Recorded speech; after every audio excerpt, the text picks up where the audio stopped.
hello' নমস্কাৰ 15 আগষ্টৰ দিনা যেতিয়া ভাষণ দিছিলে CM ছাৰে তেতিয়া বহুতে সুধিছে যেন তেওঁ কিবা নতুন আপডেট দিছে নেকি মানে নতুন ভেকেন্সি লগতে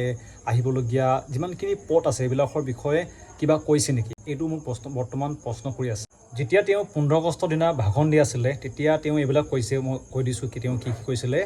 তেওঁৰ কোৱা অনুসৰি বিগত 4 বছৰত তেওঁ 1,21,240 গৰাকী কেণ্ডিডেটক তেওঁ বৰ্তমানলৈকে চাকৰি দিছে বুলি কৈছে আৰু তেওঁৰ কোৱা অনুসৰি আপোনালোকৰ 9 তাৰিখে ৰিজাল্ট লগতে 10 তাৰিখে আপোনালোকৰ এপইণ্টমেণ্ট দিয়া হ'ব বুলি তেওঁ সেইদিনা ক'লে আৰু বাকী এনেকৈ তেওঁ একো নতুন আপডেট নিদিলে এইটো কাৰণে মই বৰ্তমানলৈকে একো ভিডিঅ' দিয়া নাছিলোঁ সেইদিনা তেওঁ এইবিলাকে কৈছে নতুন ভেকেন্সি লগতে বৰ্তমান আপোনালোকৰ সেইটো গম পাই যে 45,000 এপইণ্টমেণ্ট দিয়া হ'ব 10 অক্টোবৰ তাৰিখে লগতে 9 তাৰিখে ৰিজাল্ট দিবলৈ কৈছে বাকী এনেকৈ তেওঁ একো নতুন আপডেট নিদিলে আৰু বৰ্তমান যিমানখিনি SSC GD দিবলগীয়া কেণ্ডিডেট আছে তেওঁলোকে মোক প্ৰশ্ন কৰি আছে প্ৰশ্নটো হৈছে যেন যোনে ডমিচাইল বনাইছে ডমিচাইলটো বহুতে অনলাইন বনাইছে বহুতে অফলাইনো বনাইছে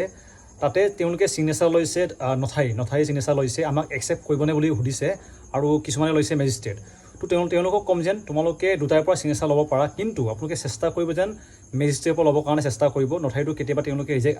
ৰিজেক্টো কৰি দিয়ে এইটো কাৰণে চেষ্টা কৰি আপোনালোকৰ ডমিচাইলত মেজিষ্ট্ৰেটৰ চিগনেচাৰ ল'বৰ কাৰণে চেষ্টা কৰিব